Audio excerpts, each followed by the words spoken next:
Hello, मैं हर्षित गुप्ता और आप देख रहे हैं हमारा यूट्यूब चैनल हर्षित फिजिक्स। फिजिक्स के कॉन्सेप्ट को सिंपल और इसी तरीके से समझने के लिए हमारे चैनल को सब्सक्राइब करें। ऑप्टिक्स की सीरीज में हमने प्लेन मिरर की बातें कर ली थी, खूब सारी, कई सारी हमने बातें प्लेन मिरर की करी थी। तो आज हम स्टार्ट करते हैं अपना स्फेरिकल मिरर के बारे में। ठीक है, स्फेरिकल मिरर के बारे में थोड़ी सी हमने बात बता चुकी है पिछले लेक्चर्स में। हमने बताया स्फेरिकल मिरर कैसे बनता है। तो हमने कहा था कि अगर कोई एक स्फेयर ले ले, हम हॉलो स्फेयर ले ले और उस हॉलो स्फेयर को हम काट ले, ठीक है, कांच का मान लें, और उसके एक तरफ हम पॉलिश कर दें। ठीक है, इसको काट दें और काटने के बाद मान लेते हैं इसको अलग कर लिया, और अलग करने के बाद हमने क्या किया, इसमें एक साइड पॉलिश कर दी, है ना। एक साइड हम पॉलिश कर दें तो ये क्या बन जाता है, स्फेरिकल मिरर। हाँ, तो अगर ये बाहर की साइड पॉलिश करेंगे तो जो बनता है मिरर, इसको हम कॉनकेव मिरर बोलते हैं। ठीक है, अगर ये अंदर की तरफ हम पॉलिश करेंगे, अगर हम इसी में अंदर की तरफ पॉलिश करेंगे तो जो मिरर बनता है ये बनता है कॉन्वेक्स मिरर, है ना। ये बात हो गई थी। ठीक है, तो अब हम कुछ इस स्फेरिकल मिरर से रिलेटेड कुछ बात करने वाले हैं। कुछ टर्म्स हैं जो आगे बहुत यूज होने वाले हैं, उनकी बात करते हैं। ठीक है, तो ये हमारा स्फेरिकल मिरर इस तरह से बनता है कि स्फेयर को काट देते हैं, यहाँ से मान लेते हैं, और काटने के बाद एक तरफ पॉलिश कर दी जाती है, तो ये जो बन जाता है ये स्फेरिकल मिरर होता है। ठीक है, तो ये इसका स्फेयर है, ये पूरा। ठीक है, स्फेयर से काटा जाता है। ठीक है, तो अब कुछ बातें हैं, कौन सी, सबसे पहली बात करें तो सबसे पहली बात है सेंटर ऑफ कर्वेचर।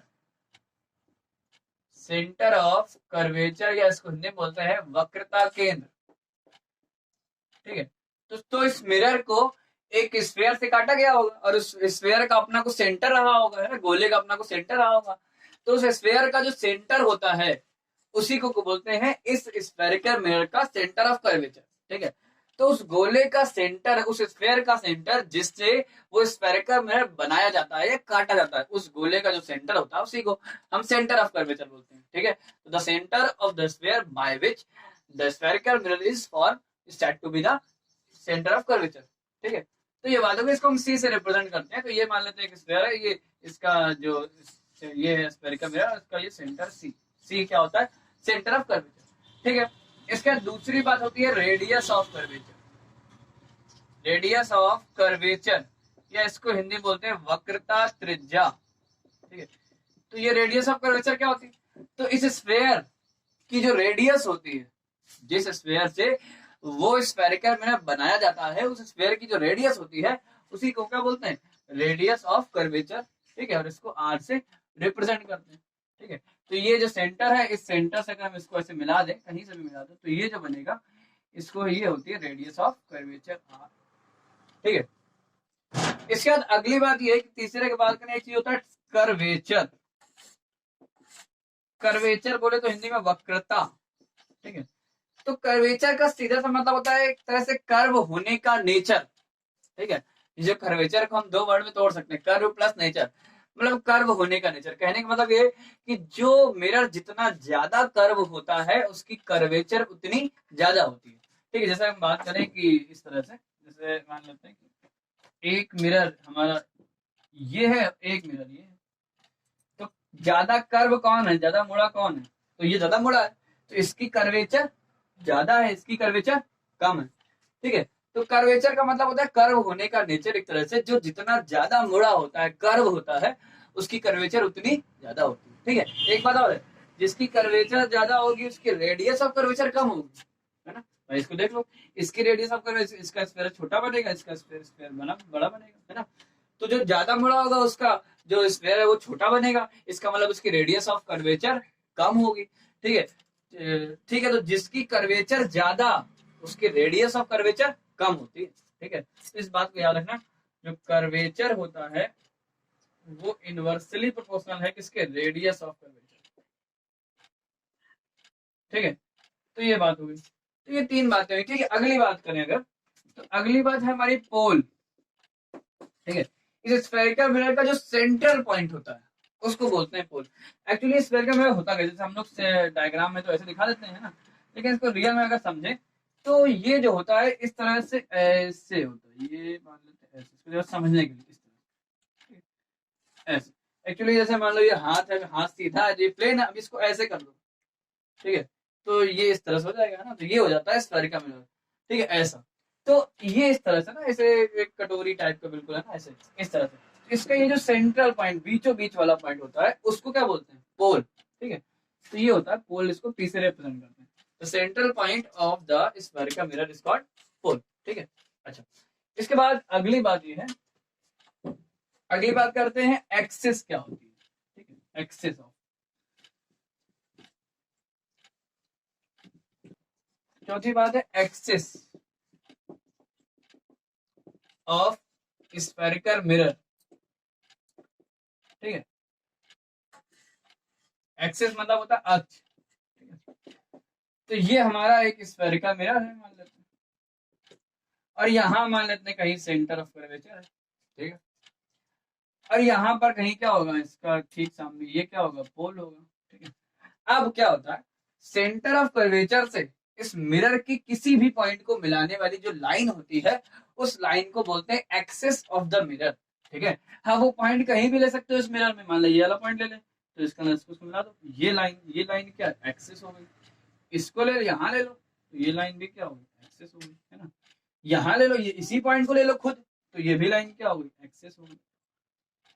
ठीक है, तो ऐसे हम इस मिरर पर कितने पॉइंट ले सकते हैं, इनफाइनाइट पॉइंट ले सकते हैं। इसका मतलब हम कितने एक्सिस बना सकते हैं किसी स्फेरिकल मिरर के, इनफाइनाइट, है ना भाई।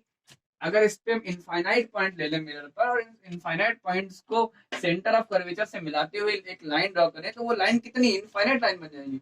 इसका मतलब जो स्फेरिकल मिरर के जो एक्सिस होते हैं वो कितने होते हैं, इनफाइनाइट। ठीक है, तो यहाँ पर एक्चुअली में एक्सिस ना लिख के एक्सेस लिखना चाहिए, है ना, ये प्लूरल है, बहुत सारे होते हैं। तो एक्सिस ऑफ स्फेरिकल मिरर क्या है, एक the line joining two the center of curvature and a point on the spherical mirror is said to be the axis of spherical mirror। ये ऐसे बोलो कि सेंटर ऑफ कर्वेचर और mirror के किसी पॉइंट को मिलाने वाली जो लाइन होती है उसको बोलते हैं उसको बोलते हैं एक्सिस ऑफ द मिरर। ठीक है,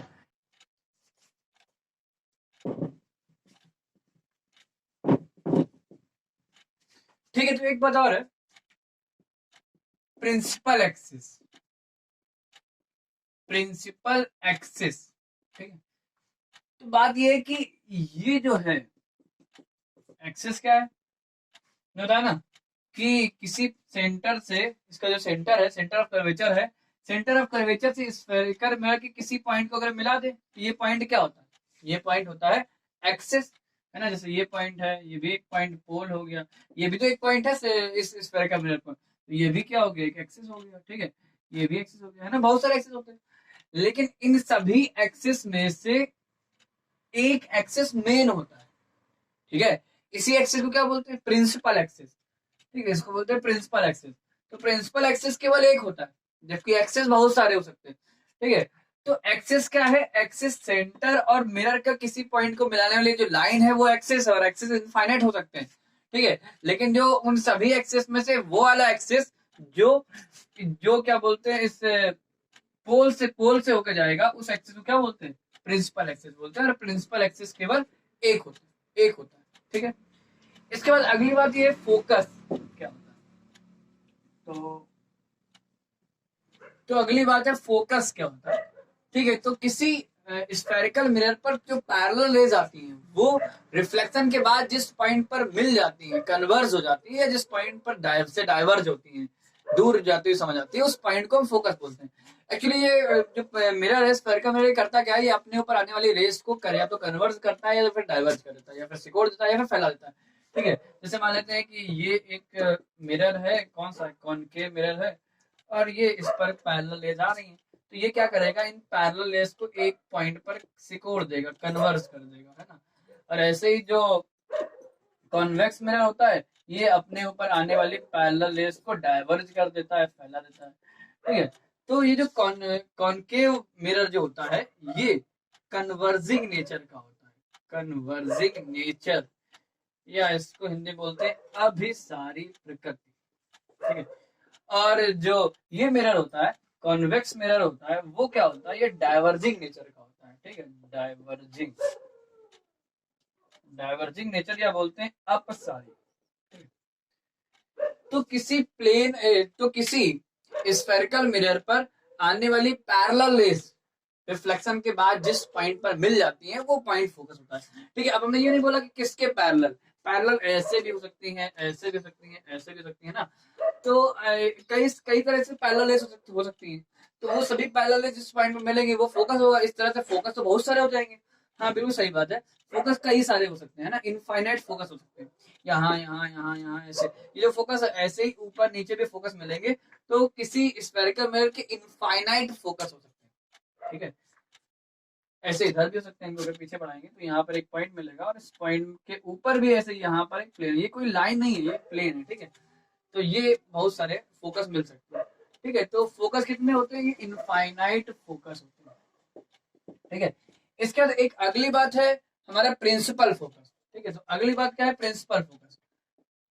प्रिंसिपल फोकस तो एक्चुअली क्या है कि ये जो फोकस है बहुत सारे, उन फोकसों में से एक फोकस मेन होता है। कौन सा फोकस, वो फोकस जो प्रिंसिपल एक्सिस पर लाई करता है, उस फोकस को बोलते हैं प्रिंसिपल फोकस। फोकस तो इनफाइनाइट हो सकते हैं, लेकिन प्रिंसिपल फोकस एक ही होता है। जैसे एक्सिस में बात थी कि प्रिंसिपल एक्सिस तो एक ही होता है, लेकिन एक्सिस इनफाइनाइट हो सकते हैं ना। बिल्कुल यही बात यहाँ पर भी है कि फोकस इनफाइनाइट हो सकते हैं, लेकिन प्रिंसिपल फोकस एक होता है। और प्रिंसिपल फोकस कौन सा फोकस होता है, वो वाला फोकस जो प्रिंसिपल एक्सिस पर लाई करता है। ये प्रिंसिपल एक्सिस है, तो यहाँ पर जो लाई करेगा, ये जो पॉइंट होता है, इसी पॉइंट को बोलते हैं प्रिंसिपल फोकस, और इसको हम एफ से रिप्रेजेंट करते हैं। ठीक है, ये बात हो गई।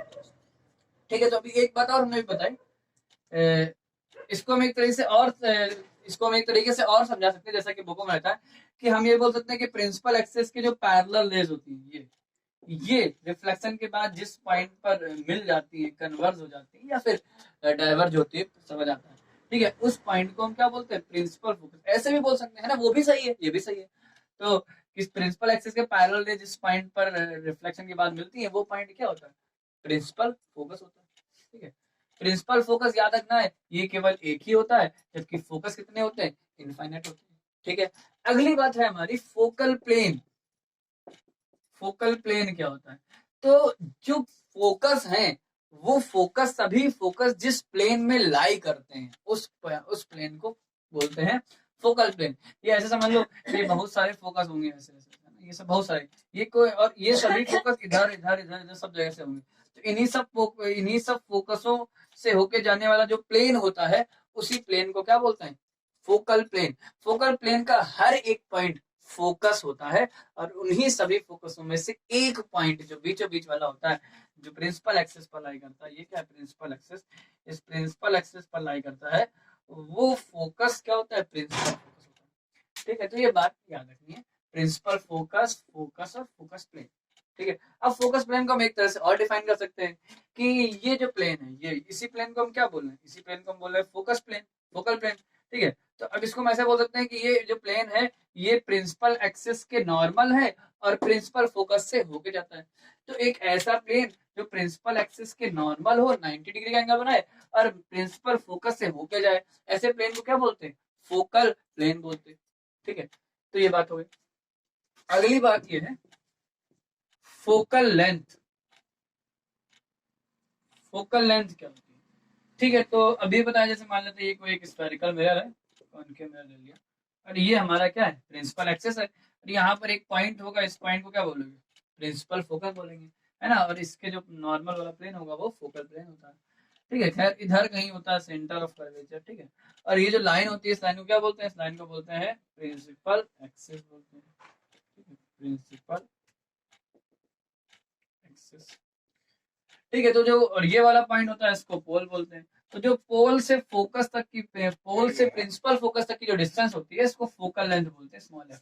ठीक है, एफ पी से लेके एफ तक की जो डिस्टेंस होती है, इसको बोलते हैं फोकल लेंथ, और इसको स्मॉल एफ से रिप्रेजेंट करते हैं। ठीक है, तो distance between principal focus and pole is said to be the focal length. ठीक है, ये छोटी सी बात है। ठीक है, इसके बाद अगली बात ये है कि अपर्चर। तो अपर्चर क्या होता है कि ये हमारा ये हमारा क्या है, एक मिरर है, और यहाँ पर क्या होता है, फोकस होता है, यहाँ सेंटर होता है, और ये हमारा प्रिंसिपल एक्सिस होता है। ठीक है, अच्छा, जो फोकस होता है ना, एफ, एफ क्या है, एफ होता है प्रिंसिपल फोकस, है ना, भी होता है प्रिंसिपल फोकस। और इसी प्रिंसिपल फोकस का एक और नाम है, इसको फोकल पॉइंट भी बोलते हैं। प्रिंसिपल फोकस को ही फोकल पॉइंट भी बोलते हैं। ठीक है, इसके बाद अब आती है अपर्चर क्या होता है। तो एक्चुअली क्या है, जो मिरर है वो ऐसा होता है, स्फेरिकल मिरर जैसे ऐसा कर दो, ऐसा मिरर होता है। तो ये जो मिरर है, तो इसका जो ये स्फेयर बने, ये जो मिरर है, अब इस मिरर का ये जो पार्ट होगा सर्कुलर होगा, और सर्कुलर होगा तो उसका कोई डायमीटर होगा, और जो डायमीटर होगा उसी को बोलते हैं अपर्चर। ठीक है, तो अगला पार्ट है हमारा अपर्चर। ठीक है, तो जैसे ये है, ये स्फेरिकल मिरर ऐसा है, तो इसका ये इसको ऐसे मिला दो, ये जो मार्कर दिख रहा है ये क्या होगा, अपर्चर। ठीक है, जो सर्कुलर पार्ट होगा इसका, ये एक्चुअली जो मिरर है वो हम लोग देखते हैं ऐसा है, लेकिन ये मिरर होता कैसा है रियल में, ये ऐसा होता है, ये इस तरह से। ठीक है, एक कटोरी जैसा ऐसे मान लो। तो ये जो पार्ट दिख रहा है ये सर्कुलर है। ठीक है, और इस सर्कुलर पार्ट का जो डायमीटर होगा, इस डायमीटर को ये क्या बोलते हैं, अपर्चर। ठीक है, तो जो मिरर का, स्फेरिकल मिरर का जो डायमीटर होता है उसको बोलते हैं अपर्चर। ठीक है, तो ये कुछ बातें थी जो स्फेरिकल मिरर से रिलेटेड थी, जो आगे बड़े काम आने वाली है। ठीक है, थैंक यू।